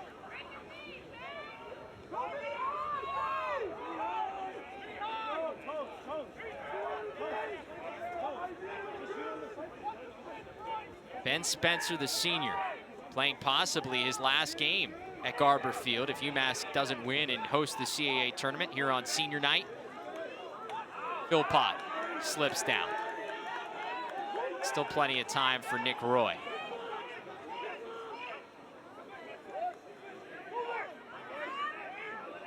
Spencer finds a man, another save by DeLuca. As Conley wrapping around. Conley went airborne to avoid going into the crease, but it ends up in the stick of DeLuca. Now 9 saves for the junior from Farmingdale, New York. Awesome kick save by DeLuca there. Speaks to his athleticism. We saw Conley make a little bit of a contact, I think, with DeLuca. I think that was kind of a push in the clearing situation there. DeLuca was looking for a free clear.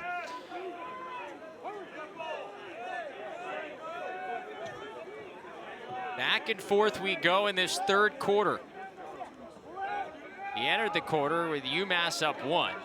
Delaware came back to tie it, and then 3 straight for the Minutemen before Delaware got back within 2 just a couple of moments ago.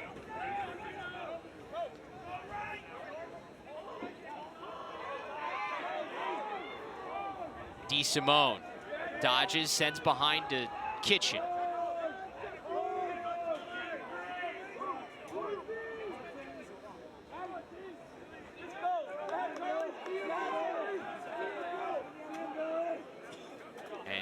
Kitchen gets the switch. Now Kurtz with 5 seconds on the shot clock. Quick stick shots. Did it go? It did. Joe Isley. The quick stick finish. Delaware back within 1. I'm just amazed at the poise of the Delaware Blue Hens as the shot clock's winding down here and not freaking out and not putting themselves in a situation that could very easily turn into a turnover. And Isley does a great job at cutting behind his man. Again, another bouncer, right? Yeah, the senior captain, just enough of that. And there we finally saw Ty Kurtz, the freshman, get involved. His first point of the night with that assist. Very Canadian finish, the little feed to the crease and the finish there. It's very Canadian of him. You know, Travis, I do have to wonder, you know, as much as stick technology has improved, sticks do bag out in the cold weather. And perhaps that's playing a little bit of role with the shots hooking a little bit more and ending up in the turf and, you know, favoring both the shooters at this point. The water in there. And right. Certainly that little bit of surface of moisture on the top of the turf does affect how the ball skips versus dry conditions. A lot of bounce shots tonight. We tick toward 2 minutes to go in the third quarter. UMass a little loose with the pass and a turnover. Trainer couldn't handle it.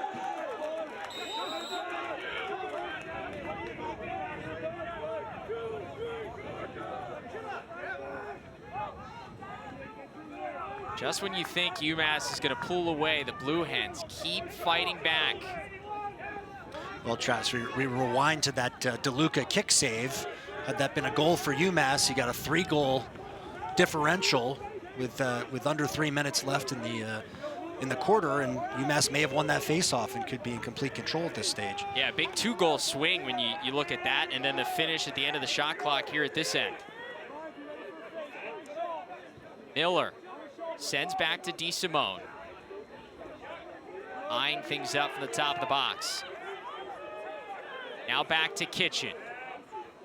Charlie moves it along, great ball movement. Kurtz, the fancy finish. Great handle from the freshman, and it's all knotted up.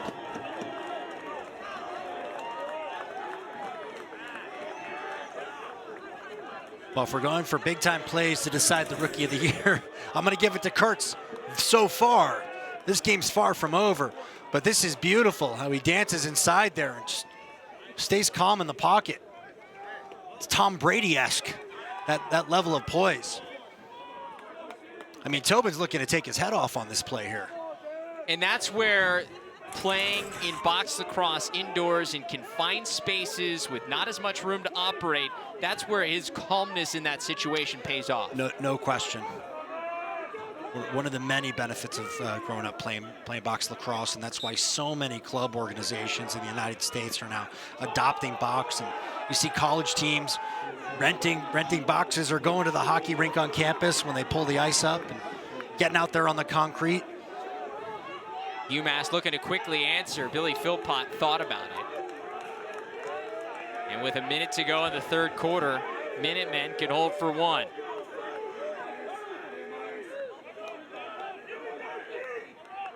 The momentum swings continue to go back and forth in this third frame.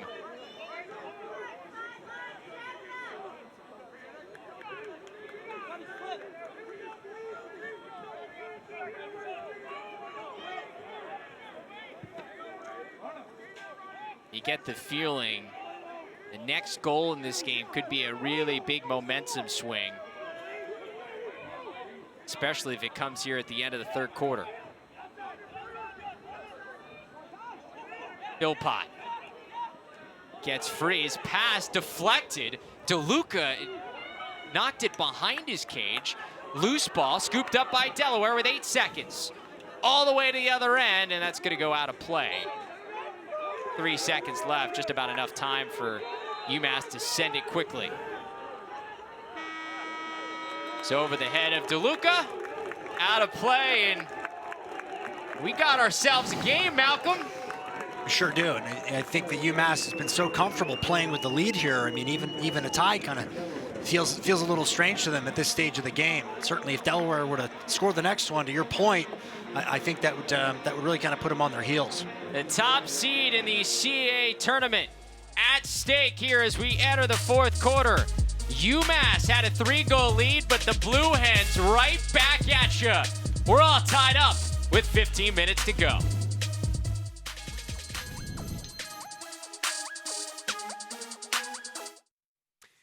Tom Eschen back here in the LSN studios. 3 quarters in the books, and haven't they been good so far? That fourth, can't wait to see what happens. Let's take a look, though, outside the CAA right now. It's tournament time in the ACC for both the men and the women. Semifinals on that women's side tonight in Boston. Pretty close between BC and Syracuse right now. As for the men, the play-in game went down to the wire between the Syracuse men and North Carolina in Chapel Hill. If you're a Syracuse fan, look away. The Orange scored 3 straight goals in the fourth to lead 10-7 with 6 minutes left, and then held that lead until there was 4 minutes to go, and then North Carolina scored 4 straight goals, 3 within a minute to win 11-10. Wow, that was exciting. More to come tomorrow, of course. We'll have more on it after the game, too. BU with an opportunity to clinch a bye in the Patriot League tournament, playing Navy. Right now, knotted up 7-7 as they enter the second half. BU had a 1-goal lead heading into that second. And Ohio State in the hunt for the final spot in the Big Ten, taking on Michigan. Wolverines making it tough on the Buckeyes. It's 7-4 there in Ann Arbor. Loyola has already locked up the top seed in the Patriot League tournament, top seed rather, playing Lafayette. They haven't won a conference game. And Hofstra and Fairfield finishing their seasons off at 7 p.m. Eastern time tonight. They're not going to make the CAA tournament. But if you want to see more previews, analysis, and discussion, tune in tomorrow morning, Saturday, LSN College Central for a look around the world of lacrosse, 11:30 a.m. right here on LSN. Let's get back to the game. Travis Eldridge, Malcolm Chase back with you in Amherst. The rain starting to fall as we've got 15 more minutes to decide this one. A massive game between 15th ranked UMass and 20th ranked Delaware. Somebody is going to have a chance to host the CAA tournament by the end of this weekend. These two tied up at 8 apiece entering the fourth quarter. If UMass wins, they will host the CAA tournament. If Delaware can find a way to win here in the fourth quarter, then we have to get the Towson-Drexel game tomorrow involved, because if Towson would win tomorrow plus the Delaware win tonight, it would be the Tigers hosting the tournament in Johnny Unitas Stadium. If Drexel would win, that's how Delaware, with a win tonight, would be able to host the tournament. So 3 different teams still with an opportunity to host this CAA championship, as we've got 15 more minutes to go here on Friday night.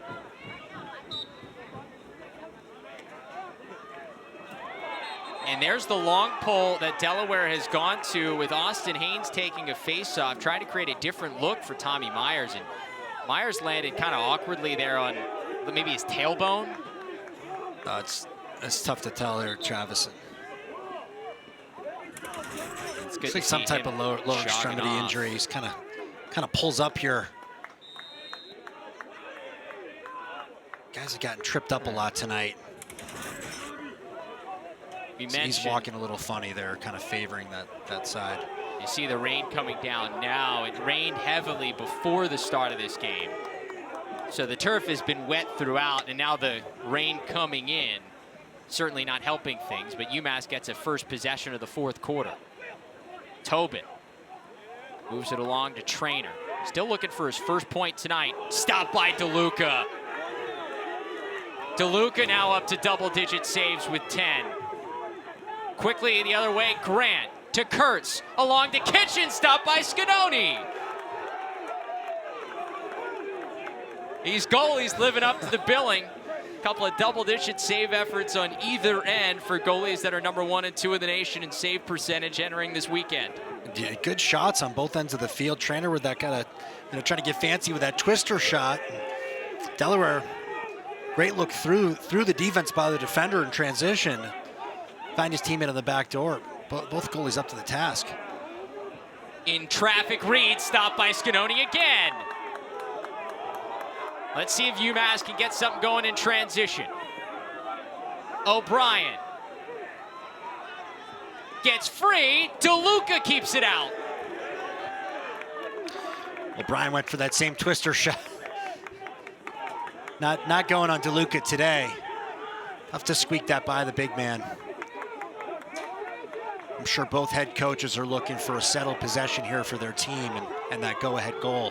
Just 3 seconds for Delaware to get it over, and a turnover in the clear. Some effective riding from UMass. Yeah, that's something we haven't seen a whole lot of, those unforced turnovers in transition. Both teams have done a pretty good job despite the weather tonight. So the Minutemen looking to strike first in this fourth quarter.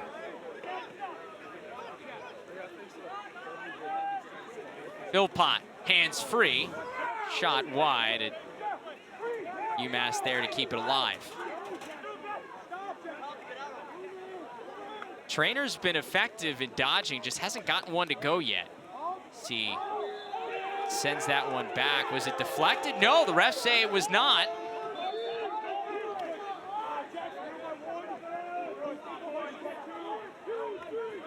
And so another turnover, and back come the Blue Hens.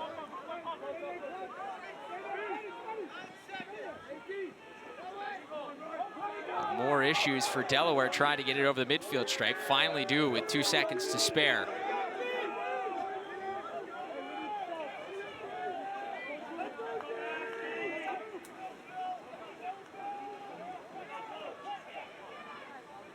Dean DeSimone has got an assist tonight. The cousin of former Delaware quarterback Joe Flacco, current Denver Bronco. DeSimone looking to strike, sends it a little wide. Speaking of guy who's been into some pressure moments. Sure has.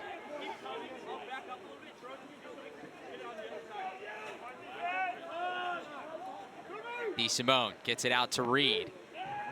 Good pressure there by Dan O'Brien, the LSM.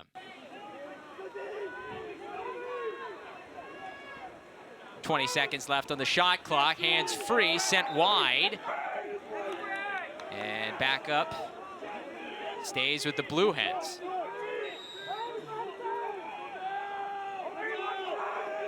Now 10 seconds. Kitchen. Skip pass, back out top. DeSimone, it slipped out of his stick. And the backup goes to UMass. Either way, it was going to be a shot clock violation. And so the Minutemen with a defensive stand.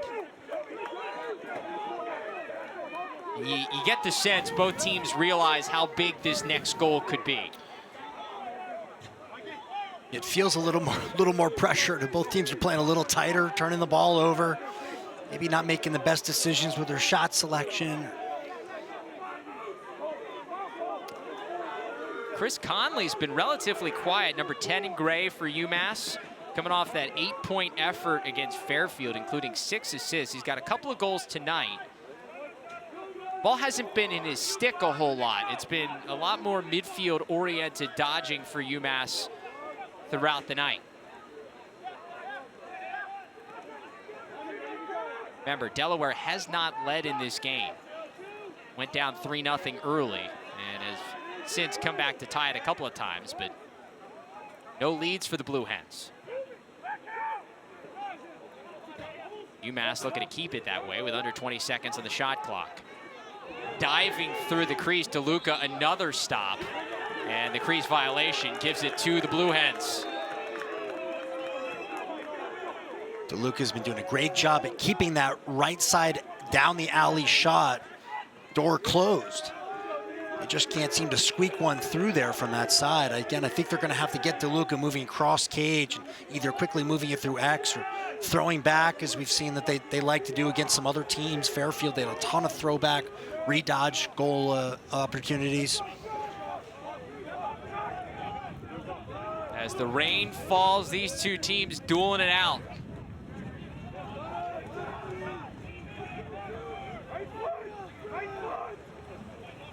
Delaware already with 10 wins on the season. First time since 2011, stopped by Scanoni.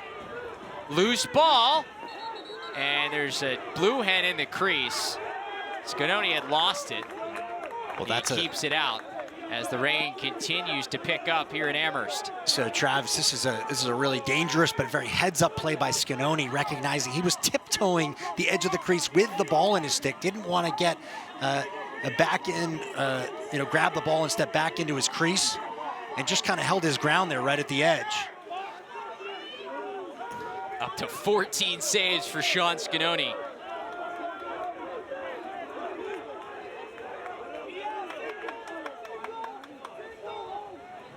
Still no goals in this fourth quarter as we're about midway through the final frame. Both teams have had chances, but the goalie is standing tall.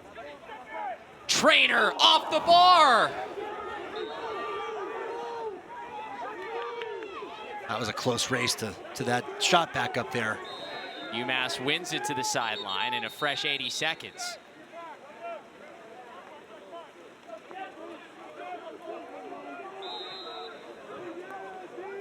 And another chance for an extended possession for the Minutemen. Big pick at X. Cutnella gets it back to Conley, backhand finish. Chris Conley showing off the muscles. He's got a hat trick and UMass is back up 1. Wow, this is such a beautiful play. And just a great job by the Minutemen here to capitalize on the contact out of that pick. Close to moving, but Connolly doing a great job. Hopefully this is what the rules committee had in mind when they welcomed the dive back into the game, that we'd see this kind of action, because this is just awesome. Conley took a pair of hits. He takes the hit while setting the screen, takes the punishment, but gets the glory. And Chris Conley with his 3rd point of the night. A trio of goals, and UMass goes back up by 1 after they watch that 3-goal lead evaporate in the 3rd quarter. That bicep pose is a shout out to the strength and conditioning coach at UMass Amherst. This is true. Finnegan picks up the loose ball off the face-off. Got a good look at it in transition for Delaware, just off. Jackson Finnegan with a goal tonight. But the face-off win important for the Blueheads, because that has been dominated throughout this by UMass. 15 of 21 at the X, won by Tom Myers. And O'Brien got away with a slash. He hit Finnegan right on the top of the head, pretty squarely. So the Delaware coaching staff and to Coach DeLuca still looking for that penalty right now. E. Simone skips it back out top from long range. Kurtz off the bar. Either off the bar or off Scanoni. It stays out, but the Blue Hens keep possession in a fresh 80 seconds. Let's see if Delaware can answer the bell once again. Kitchen. I think the ball rings off of Scanoni's shins about the same way it does off the bar. Yeah, big guy in cage. And that shot Scanoni saw the whole way. It's got to be pretty special to beat these goalies, and Isley not enough on that one.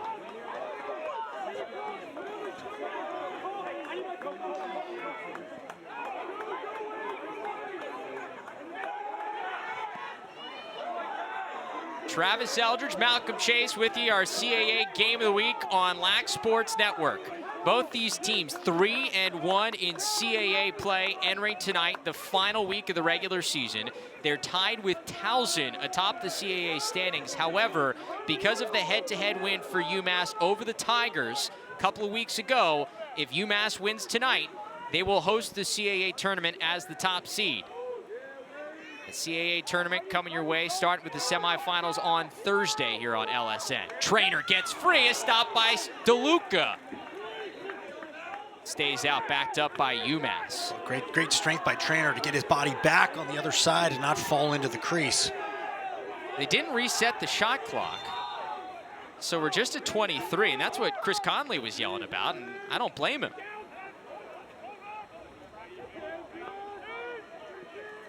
Trainer, plenty of room, walks in, another stop by DeLuca. He did step in the crease on that follow through. Fortunately, he's going for that top left corner on the last 2 shots. Point blank range for Jeff Trainer, and DeLuca standing tall, using all 6'6".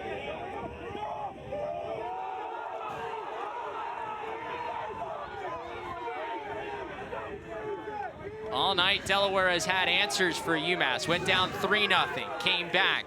Went down by 3 goals in the 3rd quarter, came back. Now looking to do the same in the 4th as we're under 6 minutes to go.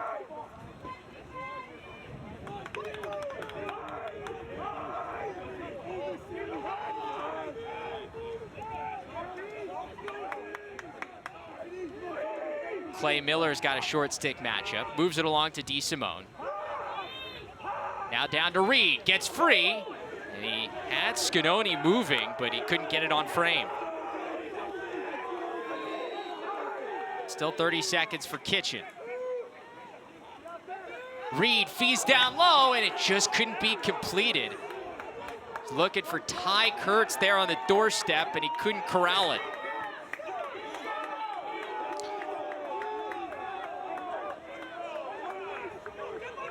Great job by the UMass defense, getting their sticks in the lane to help make that difficult to get through there.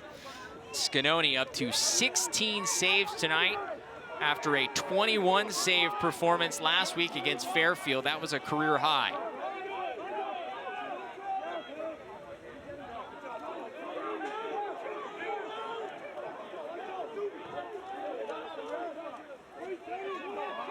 The UMass team, you know, that can go in transition. The other thing to note about them is they also can play settled like this and take a lot of time when they're up late. Exactly what they're doing.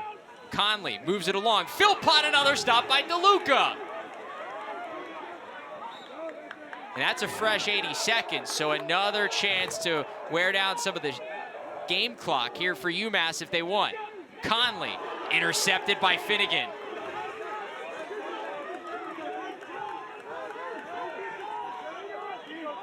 Jackson Finnegan spent a year playing at Deerfield Academy, also played football and showed some of those football skills there with that interception.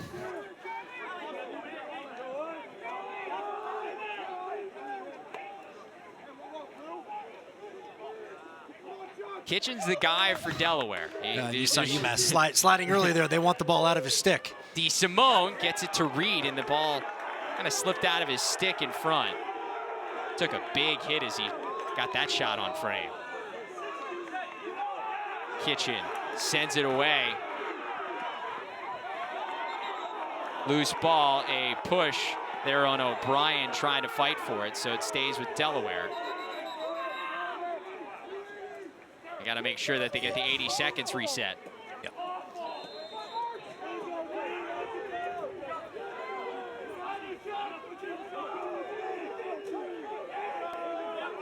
DeSimone, short stick matchup, spins, slips. Great handle by Miller to keep it alive for Delaware. Kitchen wrapping around. Delaware with an answer.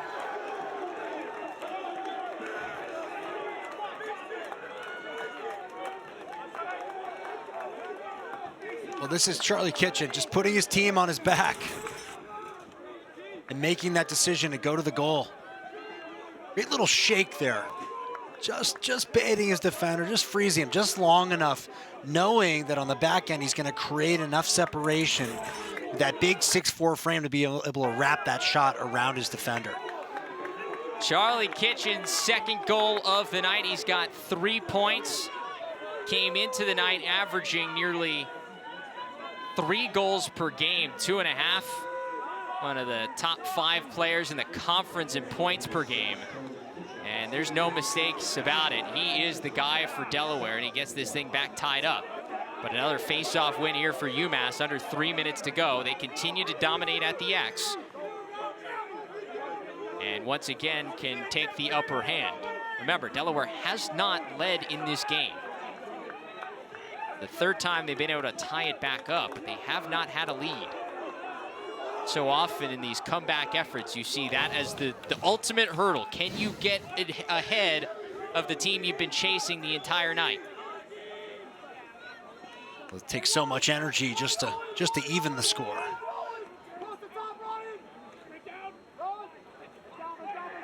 Trainer still looking for his first, and he finds it in the corner.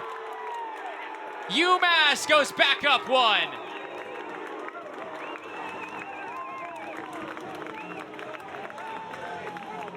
We've seen Trainer fighting for this goal all second half. Just driving really hard on his man, getting good separation, and hitting the bar. DeLuca getting a piece of it, and this one, he puts it in the perfect spot, the top right, off-stick position. Just too close, too much heat for DeLuca to even have a chance at it. This face-off becomes gigantic with 2 minutes to go. Another face-off win by UMass, where they've won 16 of the 22, and they can use up a lot of time, and Myers wins it again. So Delaware's got to be forced to press out and try to create a turnover. They do, and now you're seeing those situations where the face-offs matter the most, right? Where they can just take the air out of the ball. The other They've got the personnel to be able to run Delaware all over the field. The other important thing is the rebound, because even if you hold off, that shot sails high. Good look. Even if you hold them off for the entire 80 seconds, if you get a rebound and a fresh shot clock, then UMass can run the rest of the timeout. And we've got a timeout on the field. Well, that's Coach DeLuca's timeout, I believe.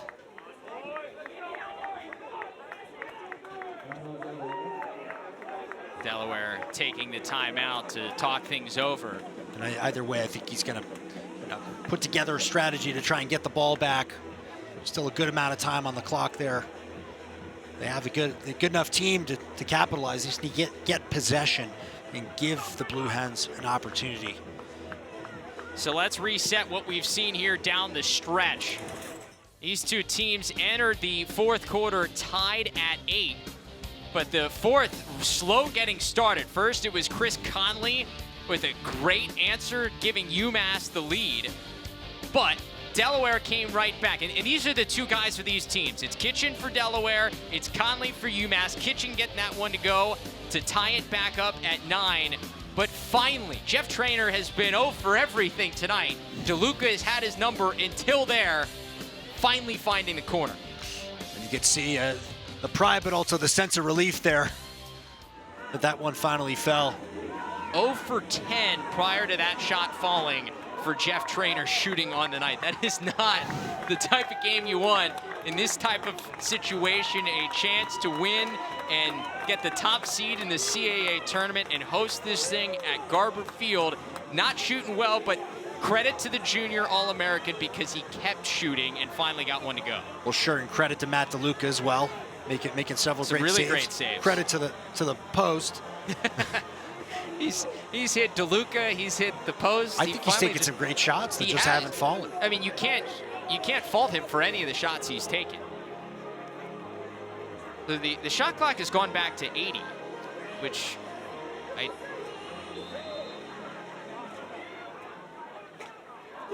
Delaware causes a turnover. With a minute and a half to go, the Blue Hens get it back. And that ends up paying off here. Great timeout by Coach DeLuca for the Blue Hens.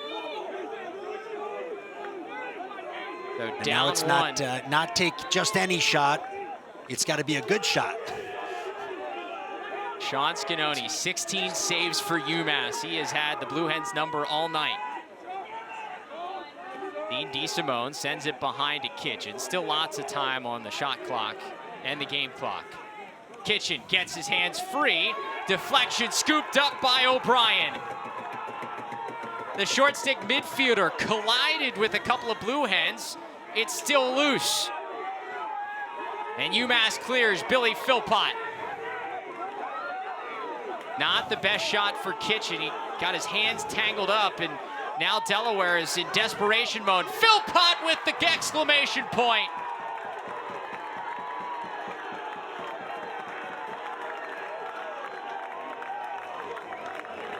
The redshirt junior was a member of the all-tournament team last year, and it looks like he may have just sent UMass to host it again.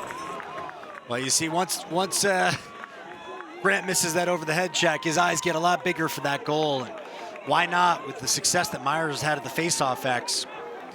It's a good chance they're going to secure this game with that limited amount of time on the clock. And, yeah, that's where it just becomes philosophical, whether you have your player run to the corner and just try to run out the remaining seconds on the clock, but that's going to seal the deal. Philpott with his second point of the night. A face-off win by Myers. He's got to get out of some trouble, though. Tommy Myers has been stellar at the X. He just sends it down. Smart move. At least waste some time. DeLuca comes out, makes the play, but just 10 seconds left for Delaware. And that's going to do it. Delaware gave them their best shot, but UMass, the defending CAA tournament champions, they do it again in the regular season. The Minutemen are your top seed. The CAA tournament will be at Garber Field next week.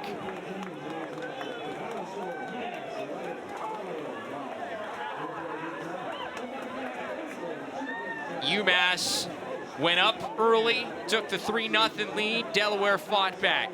UMass went up by 3 in the third quarter. Delaware fought back, but UMass had answers again and again for Delaware's runs. Well, I think it speaks to the toughness of both of these teams, right? One, for UMass to keep Delaware at bay, but for Delaware to keep fighting back into it. Just takes a whole lot of energy, a whole lot of character on both sides of the field to produce a lacrosse game that's this entertaining. Under these conditions, it's all about grit today, so that's got to be a great feeling for the Minutemen at home to seal the deal. So what this means for the rest of the conference, UMass 4-1 in the conference. They are the top seed no matter what happens tomorrow between Towson and Drexel.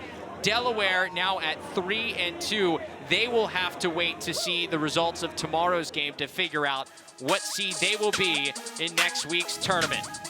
What a performance from UMass on a big stage. The Minutemen, your CAA regular season champs, as they clinch the top seed in the CAA tournament next week. Once again, your final score, UMass 11, Delaware 9. Thanks for watching our CAA Game of the Week on Lax Sports Network. For Malcolm Chase, our producer Dylan Hand, and our entire crew, I'm Travis Eldridge. Our next CAA Game of the Week comes tomorrow as the Hofstra women visit the Drexel women at 3 p.m. Eastern. But for right now, we send you back into the LSN Broadcast Center.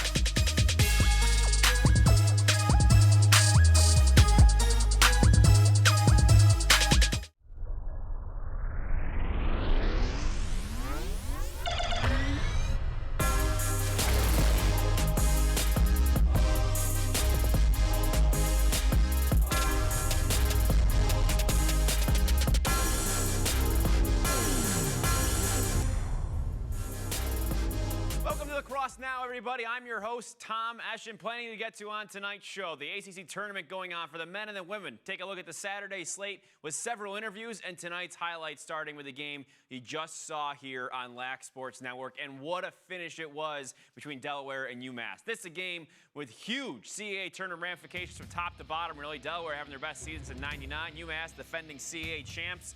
UMass wins, top seed. Delaware needing a win, a Towson loss to host the tournament. Let's just get to the game and see who wins first. There's an early one. Nick Roy in front.